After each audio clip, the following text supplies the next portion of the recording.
እንዳሳሰረ ሰማ በቃ ከቁጥሩ ውጭ ሆኜ ለመጣኝ ማለት ነበር።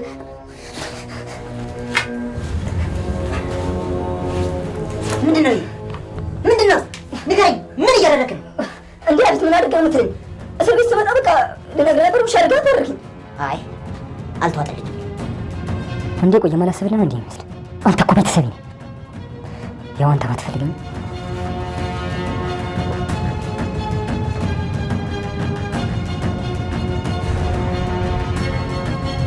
ሄሎ ታሪኩ፣ ለልጆቹ አሁን ደውላቸውና ቢኒያምን ወስዶ በሩ ላይ ጣሉት። እንዴ አለቃ ተለቀቀ? ስማኝ ታሪኩ፣ አሁን ላይ ሁሉም ሚዲያዎችና የህግ አካላት አይናቸው እኛ ላይ ነው። ትንሽ ነገሩ ይረጋጋና ከዛ እርምጃ እንወስዳለን። እሺ እፈታዋለሁ።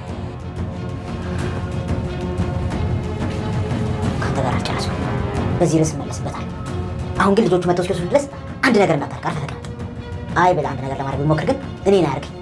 እንዴ ራስህን አሳስበው አንተ ታስፈታዋለህ። የዛሬ ደግሞ የተለየ ነው።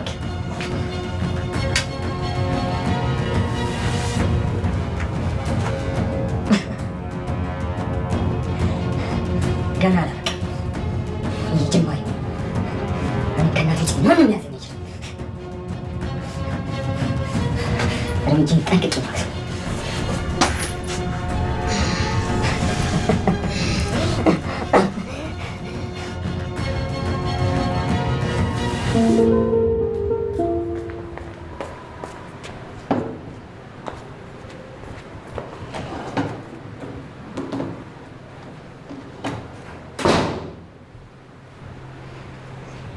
ያቤት እንዴት አመሸ? እና ተቀመጥ፣ እራት ደርሷል፣ እንብላ። ሳትናገሪ የት ነበርሽ? እዛ ሱፐር ማርኬት ነበርኩ። ኤፍራታ አትዋሽ፣ በጭራሽ ሱፐር ማርኬት አልነበርሽ። ነበርኩ አልኩ እኮ።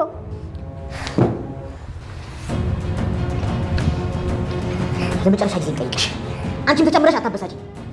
ኤፍራታ የት ነበርሽ? የትስ ብሆን የትስ ላይ ራስ አታስቀምጠኝ ነው?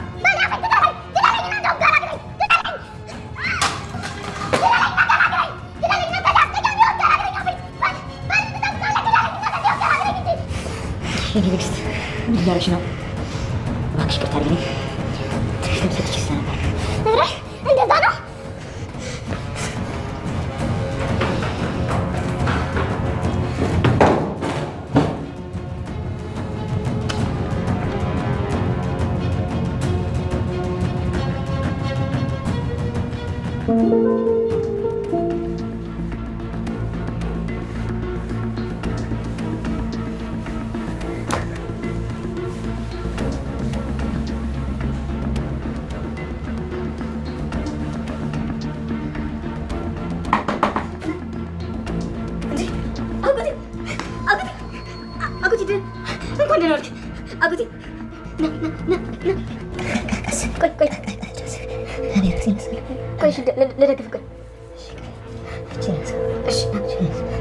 ሐረግ ክፍል 91 ተለቀቀ። ቢኒን ያፌት አስፈታው። አቤልም ማንም ሰው ሊያስቆመኝ አይችልም ከእናቴ ውጪ ገና አልጀመርኩም እያለ እየፎከረ ይገኛል። ቢኒ ጺን በጣም ጮሆና ከአይኔል እንዳላየሽ ፊት ለፊቴ እንዲያላይሽ ብሎ ጮሆባት ተመልሳ መጣለች። እና ጺ አሁን ላይ ተስፋ የቆረጠች ትመስላለች። መደበቂያዋን መጠጥ አርጋ ብን ብላ ሰክራ አንዴ ትዘፍናለች፣ አንዴ ታለቅሳለች።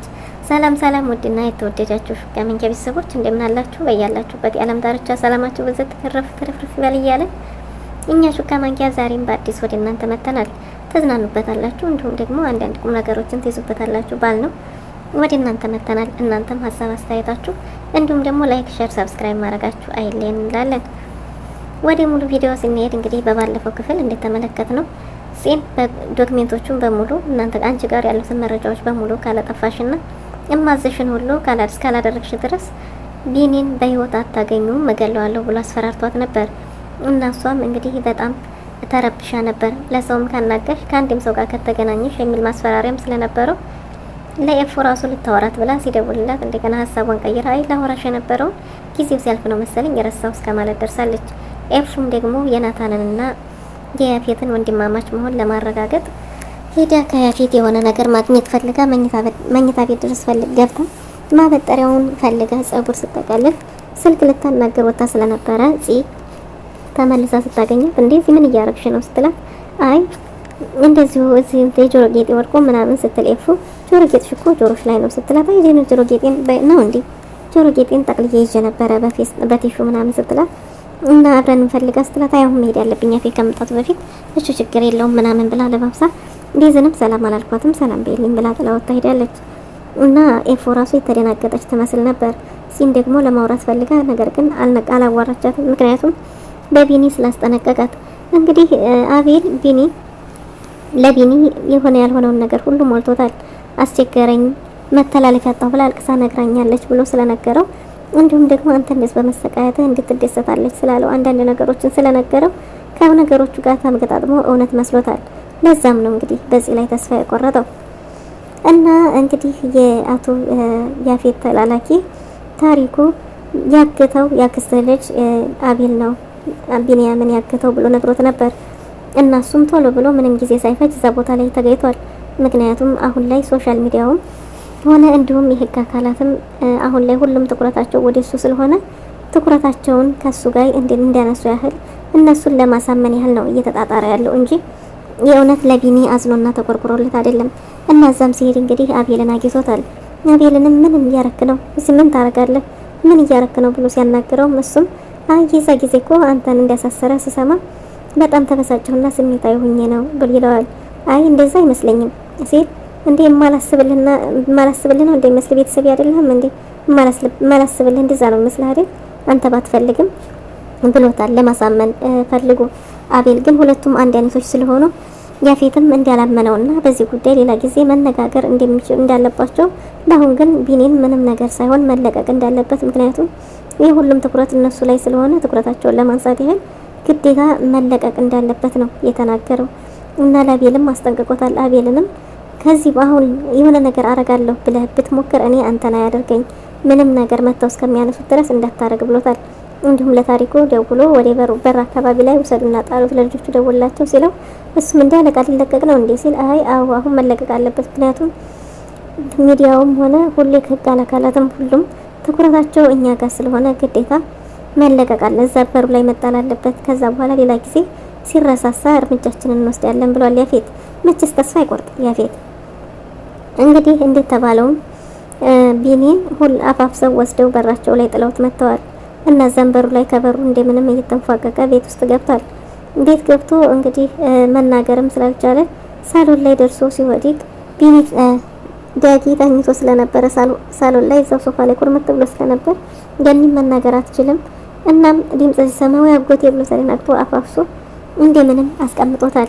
ከዛም የገኒ ዝም ማለት ግራ ገብቶት እንደ ገኒ ምን ሆና ነው ተኝታ ነው እንደ ዝም ማለችኝ ግራ አጋባችኝ ሲለው ገኒ የሱ መሞት ሲሰማና እንደዚህ እንደሆነች ሲነግረው ገኒዬ አናግሪኝ ጸጸቱም አይችለኝ እያለ አልችለው እያለ እያለቀሰ ነበር ቢኒ። እናም እንግዲህ ቢኒ በጣም የተጎዳ ቢሆንም ግን በሰላም በህይወት ወደ ቤቱ ተመልሷል። እና ናታን ደግሞ እዚህ በሌላ በኩል የህገ ወጥ ስራ ቢሆንም እንግዲህ ምን አስቦ እንደሆነ ባይታወቅም ከዲያራ እናት ጋር ስራውን ጀምሯል። የዲያራ እናት አሁን ስራው መታመንን የሚፈልግ ከባድ ስራ እንደሆነ አስጠንቅቀው ሚስጥርን መደበቅና በታማኝነት ስራውን መጨረስ እንዳለበት ተነግሮት ስራውን ጀምሯል። ስራው ደግሞ እጽ ማዟዟር ነው። እናም እንግዲህ የመጀመሪያ ቀን ስራው በስኬት ተሳክቶለታል። ከዛም ወደ ቤት ተመልሶ እራት እንብላ ቆንጆ እራት ተዘጋጅቷል ሲሉት አይ እኔ በልቼ መጥቻለሁ እናንተ ብሎ እኔ የስራ ስልክ አለብኝ ወደ ውስጥ ልግባ ሲል ልጅቷን ለማናገር ከሆነ ስትለው ቤዝ አይ አይደለም እኔ ላይ ማናገር ያለብኝ ስልክ አለ ብሏል። ቤዝም ስለ ቢኒ ሲነሳ ተበራጋ ተነስታ ሄዳለች።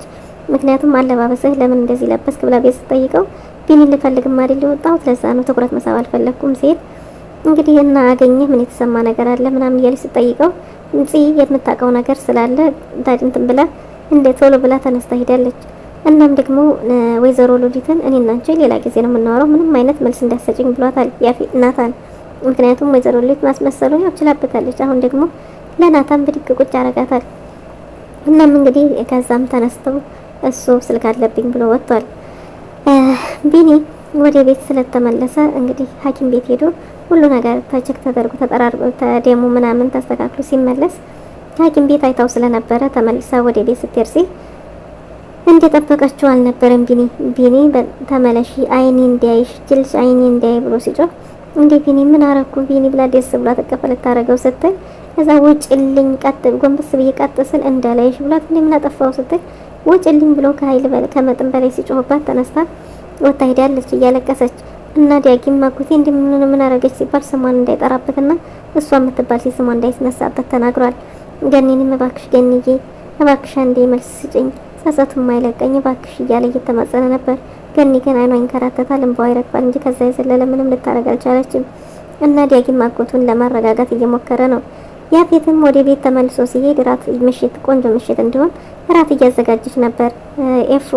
እናም እንግዲህ ያፌት ና ቶሎ ራት እንብላና ትወጣለህና ስትለው ፈገግ ብላ እሱን ራቱን መመገብ ሳይሆን የመረጠው ነገር ነበር። የት ነበርሽ ብሎ ሲጮህባት እዚህ እዛ ሱቅ ምናምን እያለች ውሸት እንደሆነ ያስታውቅ ነበር። ሱፐር ማርኬት ምናምን ስትል እዛ እንዳልነበርሽ ጠንቅቄያለሁ አውቃለሁ የት ነበርሽ ብሎ ሲጮህባት እንግዲህ ኤፉ የትስ ብሆን ብላለች። ፍጥጥ ብሎ ሲሄድባት እሱም አንገቱን ጠምዞ ማን ፈቀደልሽና ሲል የትስ ብሆን የትም ብሆን ይመለከታል በቃ ግዴለኝ እንደውም ከዚህ ከደከረተ ህይወት አውጣኝ ግዴለኝ ብላ አንገቱን እንዲያንቃስ ስታደርግ እሱም ተደናግጦ ዝም ብሏል። እና የቤት እቃዎቹን ሰባብራ ጨርሳለች። ኤፉ ግዴለኝ ገላግለኝ እያለች እባክሽን የንግስት እኔ ካንቺ ውጭ የለኝም ሌላ ስለዚህ አንቺ ደግሞ ጥለሽ ትሄጃለሽ እያልኩ ስጋቱ ገድልኝ እንደዛ ነው በወጣሽበት ትቀሪብኛለሽ ብዬ ነው ስለምወድሽ ነው ያላንቺ ማናለኝ እያለ ቢለምናትም ኤፉ ያው አልተዋጠላትም። እናም ከዛ ጥላው ሄዳለች። ሲነጋም ይቅርታ ቢጠይቃትም ይቅርታውን አልመለሰችለትም። እንግዲህ ናታን ከወይዘሮ ትዝታ ጋር ስራውን ጀምሯል። ናኦዲም ከቤዝ ጋር የፍቅር ጊዜ ግንኙነታቸውን እንደጀመሩ ናቸው። ወይዘሮ ትዝታ ምን አስባ እንደሆነ ወይም ደግሞ ያፌት ከወይዘሮ ትዝታ ጋር ምን አስቦ ስራውን እንደጀመረ ባናቅም ነገር ግን አሁን የስራ ባልደረባው ስራውን እያበላሸበት ያለው የያፌትን ማን እንደሆነ እስከዛሬ ወንድ ነው ሴት ነው ጾታው የማይታወቅ ቢሆንም አሁን ላይ ግን ቀጠሮ እንዲገናኙ ቀጠሮ የተያዘለት ሰው ያፌት ነበር። ያፌትና ናታን ተገናኝተዋል በአንድ ሜዳ። ምክንያቱም ያፌት ሊያገኘው የሄደው የስራ ባልደረባው ወይም ተቀናቃኙ ማን እንደሆነ ማንነቱ የማይታወቅ ሰው ስለነበረ በግምት ነበር የቀን ቀጠሮ ተይዞ ሄዶ የነበረው። እዛ ቦታ ላይ ግን ያገኘው ማንን ነው? ያፌትን ነው። እንዴ እኔን ነው መሰል እየፈለክ ያለው ሲለው እንዴ ይሄ ድምጽ ሲል የገዛ ወንድሙ ድምጽ ነበር። እና ደግሞ ህዌ ስራውን ጀምራለች። ህዌ እንግዲህ ምን ማድረግ እንደፈለገች ባናቅም በእርግጥ ተወዳለች። ሴቶቹ ስራ ጀምረው ከሁሉም ተመርጠው ግን ለህዌ የፈለጉትን ያህል መክፈል እንደሚችሉ ግን ከህዌ ጋር ጊዜ ማሳለፍ እንዳለበት ባለሀብቱ ተናግሯል።